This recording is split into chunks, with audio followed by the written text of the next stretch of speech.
जय हिंद साथियों, competition war के यूट्यूब चैनल में आपका स्वागत है। मेरा नाम है संदीप, उपस्थित हूं आपके लिए लेकर एक नई वीडियो। दोस्तों, आज की वीडियो में हम बात करेंगे COP29 यानी कि कॉन्फ्रेंस ऑफ पार्टीज की 29वीं बैठक के बारे में, जो कि जलवायु परिवर्तन से संबंधित एक सम्मेलन होता है। और दोस्तों, इस बार का सम्मेलन जो 2024 वाला आयोजित होना है वो हो रहा है अजरबैजान के बाकू के अंदर 11 नवंबर से 22 नवंबर 2024 के बीच। तो दोस्तों, इस वीडियो के अंदर हम बात करने वाले हैं कि कॉन्फ्रेंस ऑफ पार्टी जो अभी तक 28 हो चुकी हैं, उन सभी के अंदर क्या महत्वपूर्ण फैसले पर्यावरण और जलवायु परिवर्तन के संरक्षण के लिहाज से लिए गए, साथ ही कॉप सम्मेलन क्यों आयोजित किए जाते हैं, ये आपके लिए बहुत इंपॉर्टेंट है। दोस्तों, जो कॉन्फ्रेंस ऑफ पार्टीज प्रत्येक वर्ष आयोजित किए जाते हैं, उसको आप पर्यावरण प्रेमियों के लिए एक महाकुंभ की संज्ञा भी दे सकते हैं। तो आइए इस वीडियो के अंदर इसी महाकुंभ की चर्चा विस्तार पूर्वक करते हैं। दोस्तों, यदि आप चैनल पर नए हो और अभी तक आपने चैनल को सब्सक्राइब नहीं किया तो प्लीज प्लीज प्लीज चैनल को जरूर सब्सक्राइब कर दीजिए, क्योंकि इस चैनल पर आपके लिए बहुत ही सिलेक्टेड टॉपिक पर वीडियोस अपलोड किए जाते हैं और वो वीडियो दोस्तों वेल रिसर्च्ड होते हैं। आपको इस वीडियो को देखने के बाद बिल्कुल ऐसा नहीं लगेगा कि मैंने अपना टाइम वेस्ट कर दिया, क्योंकि यहां से आप बहुत सारी चीजें सीख कर जाने वाले हैं। ये वीडियोस आपके लिए गागर में सागर का काम करते हैं। तो चलिए आइए वीडियो को शुरू करते हैं।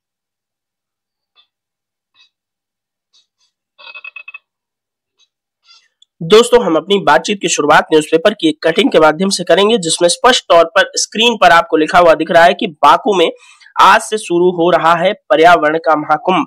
जलवायु परिवर्तन सम्मेलन में पहली बार हिस्सा लेगा तालिबान। आप सब जानते हैं कि अमेरिका जब अफगानिस्तान से क्विट कर गया, यानी कि जब वापस चला गया, तो तालिबान जो वहां का एक उग्रवादी संगठन था, इस्लामिक ग्रुप है, जो अफगानिस्तान के लोगों के लिए हित की बातें करता है, उसका जो है कब्जा अफगानिस्तान के ऊपर हो गया। हालांकि दोस्तों, तालिबान की जो सरकार है एक आतंकवादी समूह है, तो उसको अभी किसी ने भी जो है ऑफिशियली दर्जा नहीं दिया है कि आप एक शासक के तौर पर इस देश में शासन करें। लेकिन फिर भी इस समय अफगानिस्तान का जो कंट्रोल है वो तालिबान के हाथों है। तो अफगानिस्तान की तरफ से तालिबान इस बार बाकू के अंदर आयोजित होने वाले COP29 के अंदर हिस्सा ले रहा है। दोस्तों, 2021 में ये वही सारी बातें हैं जो मैंने आपको बता दिया एक तरफ से। आप चाहें तो आराम से वीडियो को पॉज करके इसको पढ़ सकते हैं। यहाँ पर देखिए, तेजी से गर्म हो रही धरती, उसके दुष्प्रभावों से दुनिया को बचाने के लिए संयुक्त राष्ट्र का जलवायु सम्मेलन COP29 सोमवार को अजरबैजान की राजधानी बाकू में शुरू हो रहा है 11 से 22 नवंबर के बीच। ठीक है, इसमें 200 देश हिस्सा ले रहे हैं।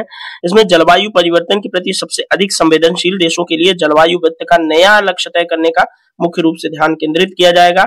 इससे पेरिस समझौता, यानी कि जो 2015 में COP21 हुआ था पेरिस के अंदर, उसके लक्ष्यों को आगे बढ़ाने के लिए वैश्विक तापमान की वृद्धि को सीमित करने और विकासशील देशों के लिए समर्थन जुटाने पर भी चर्चा की जाएगी। दोस्तों, चर्चा में थोड़ा सा और आगे बढ़ूं उससे पहले मैं आप लोगों से जानना चाहूंगा, क्या आप लोगों को मौसम और जलवायु में अंतर पता है? तो चलिए, नहीं पता है तो मैं बता देता हूं। जिन लोगों को पता है वो अच्छी बात है। देखिए, जो मौसम होता है वो एक छोटे समय के लिए होता है, यानी कि महीने, 2 महीने, 4 महीने। जैसे मौसम ऋतु आप समझ लीजिए कि जैसे अपने यहाँ 12 महीने होते हैं तो 4 ऋतुएं होती हैं। ठीक है, जैसे सर्दी, गर्मी, पतझड़, है ना, बारिश, ये 4 ऋतुएं हैं। आराम से 3-3, 4-4 महीने चली और ये बदलती गई। लेकिन जलवायु का ऐसा सिस्टम नहीं है। जलवायु 25 साल, 50 साल और 100 साल में मौसम के अंदर होने वाले परिवर्तनों को कहा जाता है, जिनका गंभीर प्रभाव पृथ्वी पर रहने वाले समस्त जीवों पर पड़ता है, वो चाहे मनुष्य हो या जीव जंतु या पेड़ पौधे। क्योंकि दोस्तों, जलवायु परिवर्तन से हम लोग बिल्कुल ही कनेक्टेड है। ये हमारे मूलभूत जो चीजें हैं, जैविक और भौतिक पर्यावरण, उसको बहुत खतरनाक तरीके से प्रभावित करता है। इसलिए जलवायु परिवर्तन को कंट्रोल करने के लिए हम सम्मेलन बुलाते हैं। दोस्तों, इसके बाद जब हम 22 नवंबर को फुल फ्लेजेड वीडियो करेंगे इस COP29 सम्मेलन के आउटकम के बारे में, तो हम आपसे जलवायु परिवर्तन को लेकर बहुत सारी टर्म्स डिस्कस करने वाले हैं। लेकिन फिलहाल इस वीडियो के अंदर भी आपके लिए बहुत कुछ पर्यावरण के लिहाज से हमने डिस्कस करना है। तो दोस्तों चलिए आगे बढ़ते हैं। तो भारत की ओर से प्रधानमंत्री मोदी इस सम्मेलन में भाग नहीं लेंगे, केंद्रीय पर्यावरण मंत्री भी नहीं जा रहे हैं। ऐसी स्थिति में केंद्रीय पर्यावरण, वन एवं जलवायु परिवर्तन के राज्य मंत्री जो हैं कीर्तिवर्धन सिंह अपने 19 सदस्यीय भारतीय प्रतिनिधिमंडल का नेतृत्व इस सम्मेलन के दौरान करेंगे। भारत दोस्तों अपना 25 सम्मेलन के अंदर 18 से 19 नवंबर के समय में रखेगा। विशेषज्ञों का कहना है कि सम्मेलन में भारत की प्रमुख प्राथमिकताएं क्या रहने वाली हैं। जलवायु वित्त, क्लाइमेट फाइनेंस को लेकर भारत बात करने वाला है। विकसित देशों की जो जवाबदेही है उसको सुनिश्चित करना है। ऊर्जा स्रोतों के समतापूर्ण परिवर्तन का लक्ष्य प्राप्त होगी। दोस्तों वर्ल्ड रिसोर्सेज इंस्टीट्यूट के विशेषज्ञ इस वर्ष के शिखर सम्मेलन से 4 महत्वपूर्ण परिणामों की उम्मीद कर रहे हैं। ठीक है, ये जो सम्मेलन होने वाला है उसमें 4 महत्वपूर्ण चीजें निकल कर आने वाली हैं, ऐसा जो है वर्ल्ड रिसोर्सेज इंस्टीट्यूट के जो विशेषज्ञ हैं वो उम्मीद लगा रहे हैं।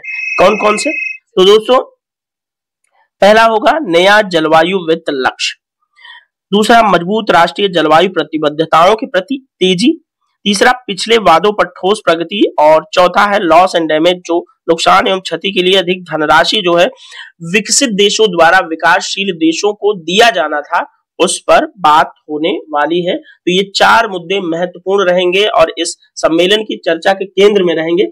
ये बात आप लोग जरूर ध्यान रखेंगे। ठीक है दोस्तों, सम्मेलन की सफलता, माफी चाहूंगा, खांसी आ गई थी मुझे क्योंकि मेरी थोड़ी तबीयत नासाज है और गला भी काफी ज्यादा खराब है, इस वजह से थोड़ा सा व्यवधान के लिए माफी चाहूंगा। चलिए आइए शुरू करते हैं। तो सम्मेलन की सफलता का सबसे बड़ा मानदंड यह होगा कि क्या एक ऐसे जलवायु वित्त लक्ष्य पर सहमति बनेगी जो वास्तव में विकासशील देशों की आवश्यकताओं को पूरा करता हो। जो देखिए नुकसान और क्षति के लिए जो अधिक धनराशि और जलवायु वित्त जो है विकसित देशों द्वारा विकासशील देशों को दिया जाना है, उस पर बात हो रही है। 2009 के सम्मेलन में दोस्तों विकसित देशों द्वारा 2020 तक प्रति वर्ष $100 अरब की प्रतिबद्धता जताई गई थी कि $100 अरब प्रत्येक वर्ष विकासशील देशों को विकसित देश देंगे उनके पर्यावरण क्षति से उन्हें थोड़ा सा बचाने के लिए। लेकिन दोस्तों यह लक्ष्य सिर्फ एक बार 2022 में ही पूरा हुआ था। भारत इस सम्मेलन में धनराशि को बढ़ाने की मांग करेगा। जो 2024 वाला जो COP29 है उसके अंदर भारत ने विकसित देशों की ओर से विकासशील देशों के लिए प्रति वर्ष $1 लाख करोड़ का प्रस्ताव किया, जबकि अन्य देशों एवं ग्रुपों ने इस राशि को 1.3 लाख करोड़ तक बढ़ाने का प्रस्ताव किया है। ठीक है, तो आई होप दोस्तों इस न्यूज़पेपर कटिंग के अंदर जो इंपॉर्टेंट था अभी तक मैंने डिस्कस किया और आपको समझ भी आया होगा। चलिए थोड़ा सा वीडियो के अंदर और आगे बढ़ते हैं। COP29 सम्मेलन है, COP29 वो कहाँ आयोजित हो रहा है? अजरबैजान के बाकू के अंदर। तो अजरबैजान का मैप आपके लिए बहुत इंपॉर्टेंट है। यहाँ पर ये अजरबैजान दिख रहा है आपको, और अजरबैजान तटवर्ती राष्ट्र है किसका? कैस्पियन सागर का। और कैस्पियन सागर के तट पर स्थित है अजरबैजान की राजधानी बाकू, जो आपको स्पष्ट है यहाँ पर। बाकू में ही COP29 सम्मेलन का इस वर्ष आयोजन हो रहा है। और कब से कब तक होगा तो मैं आपको फिर से बता देता हूं, 11 से 22 नवंबर 2024 के बीच। और अब अजरबैजान के आसपास स्थित देशों को आपको देखना बहुत जरूरी है। अजरबैजान का पड़ोसी है आर्मेनिया यहाँ पर, और यहाँ पर ये बाकू से ले रहे हैं अजरबैजान को, यहाँ पर देखिए। लेकिन इधर क्यों मुड़ जा रहा है? क्योंकि यहाँ पर भारत और पाकिस्तान के बीच जिस तरह से विवादित क्षेत्र है POK पाक अधिकृत कश्मीर, उसी तरह से आर्मेनिया और अजरबैजान के बीच विवादित क्षेत्र है। यहाँ पर एक इसको कहते हैं नागोर्नो काराबाख। ये नागोर्नो काराबाख नाम की एक जगह आर्मेनिया और अजरबैजान के बीच में उसी तरह विवादित है जैसे भारत और पाकिस्तान के बीच में POK पाक अधिकृत कश्मीर या फिर कश्मीर कह सकते हैं, जिसको पाकिस्तान अक्सर अपना बताता रहता है। ठीक है, आई होप ये मैप आपको क्लियर हो गया होगा अजरबैजान वाला। और बाकू तो आप ध्यान रखिएगा कि कैस्पियन सागर के तट पर स्थित है बाकू। ठीक है, तो चलिए अब वीडियो में थोड़ा सा और आगे बढ़ेंगे। ये कॉन्फ्रेंस ऑफ पार्टीज के लिए जो दुनिया के 200 देशों के प्रतिनिधि हैं वो धीरे धीरे इस सम्मेलन के लिए शिरकत कर रहे हैं। ठीक है, तो ये तस्वीर आपको ये सम्मेलन की लेटेस्ट तस्वीर है और न्यूज़पेपर की कटिंग हम शामिल कर रहे हैं जिसके अंदर बात की जा रही है कि COP29 में आसान नहीं होगा किसी समझौते पर आम सहमति बनाना। दोस्तों, दुनिया के जलवायु को प्रभावित करने वाले जो अहम राष्ट्र हैं जिसमें चीन आप ले सकते हैं, दुनिया का सर्वाधिक कार्बन उत्सर्जन करता है। ठीक है, अमेरिका के बाद दुनिया की दूसरी सबसे बड़ी अर्थव्यवस्था है और दुनिया का सबसे ज्यादा कार्बन उत्सर्जन चीन करता है। लेकिन इस सम्मेलन के दौरान देखना है क्या चीन उन शर्तों को मानता है जो दुनिया को पर्यावरण को जलवायु परिवर्तन से बचाने के लिए आवश्यक है। ये देखने वाला विषय है। ठीक है, ट्रोइका समूह क्या होता है? देखिए, ट्रोइका समूह उसे कहते हैं जैसे ये COP29 सम्मेलन आयोजित हो रहा है तो COP29 वर्तमान है, COP28 बीता हुआ है और COP30 यानी कि 30वां आने वाला है। अगर COP28, 29 और 30 को मिला दिया जाए तो ये तीनों सम्मेलनों को होस्ट करने वाले कंट्रीज ट्रोइका बनाते हैं। ट्रोइका यानी कि 3 लोगों का समूह। जो बीता हुआ राष्ट्राध्यक्ष है COP28, वर्तमान राष्ट्राध्यक्ष COP29 यानी कि अजरबैजान, और आने वाला जो COP30 का नेतृत्व यानी कि होस्ट करने वाला कंट्री है, वे तीनों जो है ट्रोइका के अंदर शामिल होंगे। आई होप आपको ट्रोइका समझ में आया होगा। ठीक है, तो देखिए ट्रोइका वाले क्या करते हैं। बेसिक देश आपके लिए इंपॉर्टेंट है, बेसिक देख लीजिएगा। तेजी से विकासशील और अधिक आबादी वाले देशों के रूप में ब्राजील, दक्षिण अफ्रीका, भारत और चीन जलवायु परिवर्तन से निपटने के लिए दुनिया की क्षमता पर बड़ा प्रभाव डाल सकते हैं। इन्हें क्या कहा जाता है? बेसिक देश। ध्यान रखिएगा, बेसिक कंट्री कहा जाता है ऐसे राष्ट्रों को। ठीक है, प्रत्येक देश ने अधिक क्लाइमेट फंडिंग मांगी है। इसका अर्थ है कि ऐतिहासिक रूप से सबसे अधिक उत्सर्जन करने वाले अमीर देशों को इस समस्या का समाधान करने को अधिक प्रयास करना चाहिए। तो देखना है कि बेसिक कंट्रीज के बाद दुनिया के अमीर देश जो ज्यादा कार्बन उत्सर्जन करते हैं जैसे चीन और अमेरिका या यूरोपीय कंट्रीज, उनका क्या रिएक्शन होता है। देखिए, पश्चिमी जो देश है उसमें औद्योगिक क्रांति जल्दी आई तो इसलिए ज्यादा पर्यावरण को क्षति पहुंचाकर जलवायु को प्रभावित उन्होंने कर दिया। अब जब विकासशील या अविकसित राष्ट्र जलवायु परिवर्तन को प्रभावित करते हैं अपने विकास के लिए, तो विकासशील विकसित देश जो है उनको जलवायु परिवर्तन का पाठ पढ़ाते हैं। भाई आप खुद सोचो, जिसके यहाँ औद्योगिक क्रांति पहले आई उसने तो बड़ी बड़ी फैक्ट्रियां लगा करके जलवायु परिवर्तन को पहले ही प्रभावित कर दिया और अपना विकास कर लिया और उसी के दम पे दुनिया पर आज राज भी कर रहे हैं। लेकिन जो बेसिक देश है, विकासशील देश और अविकसित देश, वो अब लेट से उनके यहाँ औद्योगिक क्रांति हुई तो अब वे अपने यहाँ फैक्ट्रियां देर से लगा करके पर्यावरण को क्षति पहुंचाना, देखिए उनकी मजबूरी है। इसलिए अब विकासशील देश पर्यावरण को उतना नुकसान न पहुंचाए, इसके लिए डिमांड करते हैं मतलब फंडिंग की विकसित राष्ट्रों से। और विकसित राष्ट्र अब उन्हें पहाड़ा पढ़ाते हैं कि आप इतना जो कार्बन इमिशन करते हैं इससे जलवायु परिवर्तन होने लगता है और दुनिया के तटवर्ती देश समुद्री जल के जो बढ़ाव है उसके वजह से समुद्र का जो जलस्तर बढ़ता है उसके वजह से खतरे में है, इसके कारण आप लोग हैं। जबकि विकासशील देशों का कहना है कि आप तो पहले ही पर्यावरण को इतना प्रदूषित कर चुके हो तो आप क्यों बोलते हो, अगर आपको इतनी ही चिंता है तो हमें पैसे दो, हम विकास उस लेवल पे अलग चीजों पे करेंगे, हम फैक्ट्रीज नहीं लगाएंगे जिससे पर्यावरण को प्रभाव पहुंचता हो। तो आई होप आपको समझ में आया होगा कि ये पूरा जो है एक अपने अपने भिन्न भिन्न मत हैं। विकासशील देश कुछ और कहते हैं, विकसित देश कुछ और कहते हैं। तो यही इस मुद्दे पर बात की जानी है कि देखिए इस जलवायु परिवर्तन सम्मेलन COP29 के दौरान कहां पर जो है कहां तक सहमति बनती है विकसित और विकासशील राष्ट्रों के बीच में। ठीक है, और दोस्तों ब्रिटेन की अर्थव्यवस्था पहले से खराब चल रही है, वो कहां से जो है लॉस एंड डैमेज के लिए फंड प्रोवाइड कराएगा, तो ये भी देखने वाली बात है। अमेरिका के राष्ट्रपति अब बन चुके हैं डोनाल्ड ट्रंप पहले से ही COP29 से यानी कि कॉप जो सम्मेलन होता है उससे अमेरिका को बाहर करने की बात कर चुके हैं, ठीक है। तो ये ग्लोबल फंडिंग जो है देने से जो है ये रहे ट्रंप साहब, और ट्रंप साहब जो है पर्यावरण को बचाने के लिए फंडिंग काफी कम कर चुके हैं, ठीक है। यूरोपीय संघ पहले ही नानुकूल करता रहता है, तो इसलिए इस सम्मेलन के अंदर काफी चैलेंजेस भी होने वाले हैं, ठीक है। हम थोड़ा सा बैकग्राउंड डिस्कस करते हैं और समझते हैं कि जलवायु परिवर्तन पर कॉप जो सम्मेलन है वो आयोजित क्यों किए जाते हैं और आयोजित भी होते हैं, तो इसकी शुरुआत जो है वो कहां से होती है। तो दोस्तों जलवायु परिवर्तन पर अंतरराष्ट्रीय संवाद को आगे बढ़ाने के लिए 1995 से प्रत्येक वर्ष आयोजित होने वाले संयुक्त राष्ट्र के framework convention on climate change यानी कि UNFCCC के अंतर्गत एक प्रमुख सम्मेलन आयोजित होता है, जिसे कॉन्फ्रेंस ऑफ पार्टीज या कॉप सम्मेलन कहा जाता है। तो आई होप आपको ये बात समझ में आई होगी कि जलवायु परिवर्तन पर अंतरराष्ट्रीय संवाद को आगे बढ़ाने के लिए दुनिया के राष्ट्र 1995 से UNFCCC के अंतर्गत सम्मेलन आयोजित करते हैं, जिसे कॉन्फ्रेंस ऑफ पार्टीज या कॉप सम्मेलन कहा जा सकता है, ठीक है। तो आई होप आपको कॉप सम्मेलन के बारे में अभी क्लियरिटी हो गई होगी।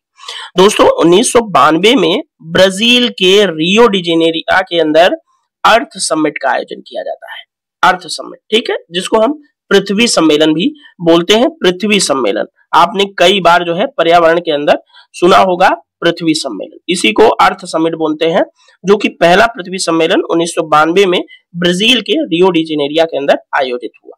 इस सम्मेलन के दौरान पहली बार विश्व के नेताओं ने जलवायु परिवर्तन पर ध्यान केंद्रित किया। उसके बाद इस सम्मेलन में UNFCCC यूनाइटेड नेशन के framework convention on climate change नाम की एक संस्था की स्थापना हो जाती है, ताकि जलवायु परिवर्तन के खतरे को देखते हुए एक अंतरराष्ट्रीय संधि बनाई जा सके। तो आई होप अभी तक आपको चीजें क्लियर हो रही होंगी।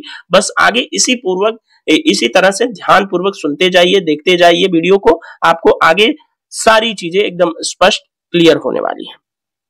अब जब UNFCCC की स्थापना 1992 में हो गई, तो इसका उद्देश्य क्या निश्चित किया गया कि ग्रीन हाउस गैसों के उत्सर्जन को इस स्तर तक सीमित किया जाए कि इससे पृथ्वी की जलवायु प्रणाली पर हानिकारक प्रभाव न पड़े। तो UNFCCC की जो है जिम्मेदारी ये हुई कि ये ग्रीन हाउस गैसों के जो एमिशन उत्सर्जन होता है उसको कंट्रोल करे उस हद तक, जिससे पृथ्वी का जो क्लाइमेट सिस्टम है वो जो है निगेटिवली इफेक्ट ना हो, ठीक है। अब दोस्तों 1994 जब आता है तो UNFCCC ने औपचारिक रूप से काम करना शुरू कर दिया है, और 1995 में COP1 का आयोजन किया जाता है 1995 के अंदर, ठीक है। तो पहला कॉप का आयोजन 1995 में होता है, कहां? बर्लिन के अंदर। बर्लिन कहां है? तो जर्मनी के अंदर है बर्लिन, ठीक है। यूरोपीय राष्ट्र जर्मनी के अंदर है बर्लिन, वहां पर आयोजित किया जाता है COP1, ठीक है। दोस्तों पहला कॉप आयोजित हो जाने के बाद से हर वर्ष कॉप का आयोजन यानी कि कॉन्फ्रेंस ऑफ पार्टीज का आयोजन होने लगता है, जिसमें सदस्य देशों के प्रतिनिधि जो है वो जलवायु से संबंधित विभिन्न मुद्दों पर चर्चा करते हैं और समस्या समाधान के लिए रणनीतियां बनाने का प्रयास करते हैं, ठीक है।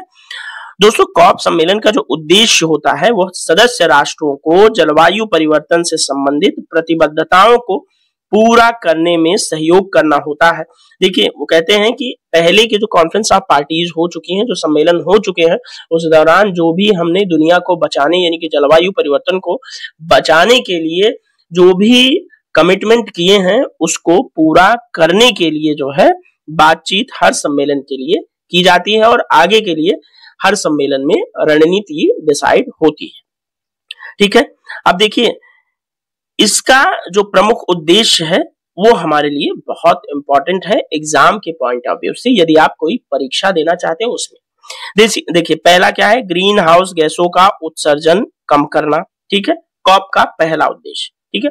तो जलवायु परिवर्तन का मुख्य कारण होता है ग्रीन हाउस गैसों का बढ़ता स्तर। कॉप के माध्यम से देशों को उत्सर्जन में कटौती के लिए प्रोत्साहित किया जाता है। और दूसरा उद्देश्य है जलवायु अनुकूलन, ठीक है, क्लाइमेट एडॉप्टेशन। तो ये क्या है, देशों को जलवायु परिवर्तन के असर को झेलने के लिए आवश्यक अनुकूलन उपायों को लागू करने में मदद करता है। तीसरा उद्देश्य क्या है, वित्तीय सहायता, लॉस एंड डैमेज के लिए जो क्लाइमेट फंडिंग, जलवायु वित्त की बात की जाती है वो इसी के अंतर्गत होता है। तो विकासशील देशों को जलवायु परिवर्तन से निपटने के लिए वित्तीय और तकनीकी सहायता प्रदान करना, ताकि वे अपने उत्सर्जन को कम करने और अनुकूलन लक्ष्यों को प्राप्त कर सके। तो आई होप आपको ये यहाँ पर कॉप सम्मेलन के 3 जो उद्देश्य हैं वो समझ में आए होंगे कि कॉप सम्मेलन आयोजित क्यों किए जाते हैं। ठीक है, जो चौथा उद्देश्य है कॉप सम्मेलन के आयोजित किए जाने का वो है प्रौद्योगिकी हस्तांतरण, यानी कि टेक्नोलॉजी ट्रांसफर। जलवायु परिवर्तन को नियंत्रित करने के लिए आवश्यक तकनीकी साधनों को साझा करना जो है इस कॉप सम्मेलन का लक्ष्य होता है कि दुनिया के विकसित राष्ट्र हाई एंड जो टेक्नोलॉजीज हैं जो जलवायु परिवर्तन को नेगेटिवली इफेक्ट नहीं करती हैं, उनको विकासशील राष्ट्रों को प्रोवाइड कराया जाए। ठीक है, तो दोस्तों कॉप सम्मेलन का उद्देश्य हो गया, कॉप सम्मेलन क्यों किए जाते हैं ये सब आपको समझ में आ गया, कॉप की पूरी बैकग्राउंड हिस्ट्री समझ में आ गई। अब आपको समझना है कि कॉप सम्मेलन होता तो है, तो इसकी चुनौतियां भी कुछ होती होंगी। तो क्या चुनौतियां हैं देख लीजिए।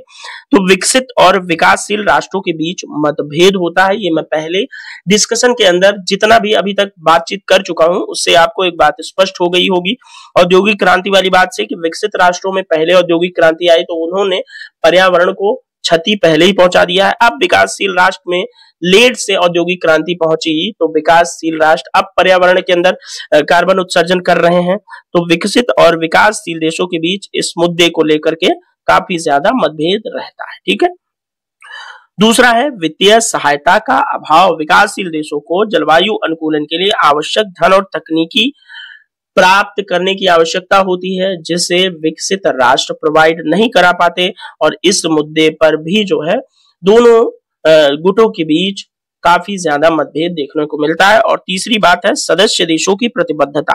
देखिए, सम्मेलन के दौरान प्रतिबद्धता तो डिसाइड कर ली गई, लेकिन अब उसको सदस्य राष्ट्र पूरा कितना करते हैं वो सभी राष्ट्रों पर निर्भर करता है, क्योंकि देखिए जलवायु परिवर्तन जो है पूरी पृथ्वी का एक साझा प्रॉब्लम है। तो साझा प्रॉब्लम से निपटने के लिए सारे देश, जितने भी कंट्रीज हैं, वो सभी इसमें भागीदार होते हैं। तो ये सभी देश अपनी जो प्रतिबद्धता, जो अपनी कमिटमेंट है, उसको निभाते हैं कि नहीं, कई बार ये जो है मतभेद का मुद्दा बन जाता है। ठीक है, तो आई होप आपको जलवायु परिवर्तन सम्मेलन की जो चुनौतियां हैं वो समझ में आई होंगी। ठीक है दोस्तों, अब आइए हम बात करेंगे UNFCCC यानी कि United nation framework convention on climate change के अंदर अभी तक जितने भी सम्मेलन हुए हैं COP 1 से लेकर COP 28 तक, अब 29वां होने जा रहा है। तो अभी तक क्या कुछ प्रगति देखने को मिली और किस सम्मेलन के दौरान क्या आउटकम निकलकर सामने आया है, चार्ट के माध्यम से हमने समझाने का प्रयास किया है कि United nation convention framework convention on climate change की जो भी कॉन्फ्रेंस ऑफ पार्टीज होती हैं वे कब कब हुई हैं, उनके अंदर क्या क्या हुआ है। तो COP 1 आप समझ चुके हैं, जर्मनी के बर्लिन के अंदर आयोजित हुआ था। अब हम COP 2 की बात न करके COP 3 के अंदर बात करेंगे, जहां पर कुछ महत्वपूर्ण फैसले लिए गए। तो 1997 में क्योटो जापान के अंदर COP 3 का आयोजन होता है। इसमें अडॉप्ट किया जाता है क्योटो प्रोटोकॉल। ठीक है, क्योटो प्रोटोकॉल क्या होता है, कार्बन उत्सर्जन को कम करने के लिए क्योटो प्रोटोकॉल अपनाया गया 1997 में COP 3 के दौरान जापान के क्योटो शहर में। ठीक है, अब आता है COP 7 जो कि 2001 के अंदर आयोजित होता है मोरक्को के मराकेश के अंदर। ठीक है, मोरक्को में एक जगह है मराकेश।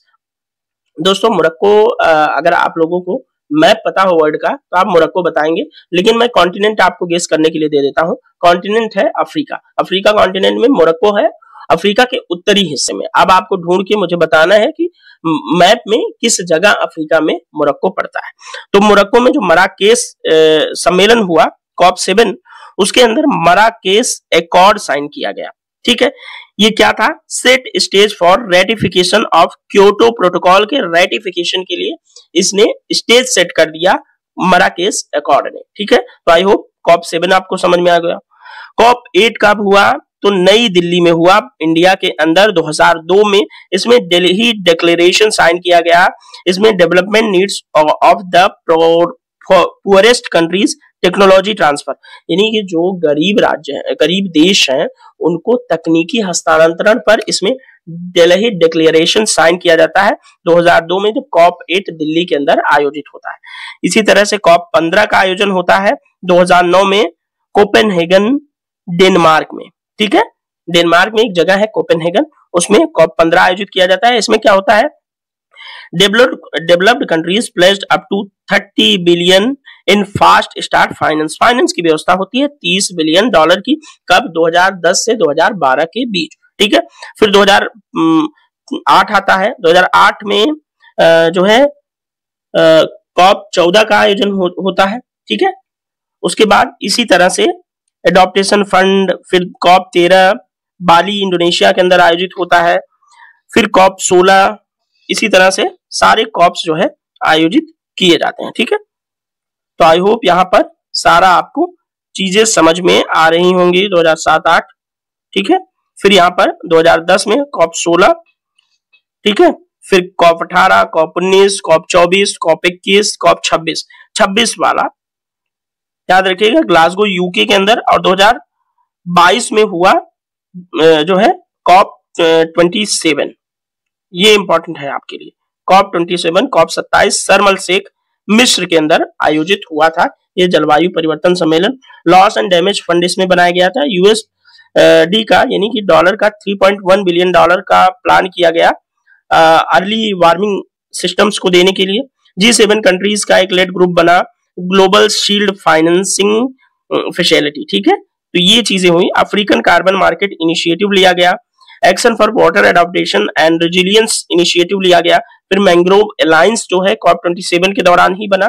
ठीक है, इंडिया ने लॉन्ग टर्म के लिए लो इमिशन डेवलपमेंट स्ट्रेटजी अपनाई COP सम्मेलन 27 के दौरान। ठीक है, तो आई होप आपको अभी तक जो भी COP हुए वो समझ में आया होगा। यहाँ पर एक जो COP21 है, जो 2015 में फ्रांस के अंदर पेरिस में आयोजित हुआ था, ये बहुत इंपॉर्टेंट है, क्योंकि यहाँ पर पेरिस एग्रीमेंट साइन हुआ था। और पेरिस एग्रीमेंट ने कहा कि ग्लोबल टेम्परेचर, जो वैश्विक तापमान है, उसको पूर्व औद्योगिक स्तर पर ले जाने के लिए, ठीक है, बिलो इंडस्ट्रियल टाइम्स ले जाने के लिए 2 डिग्री सेल्सियस से अधिक नहीं होने देना है।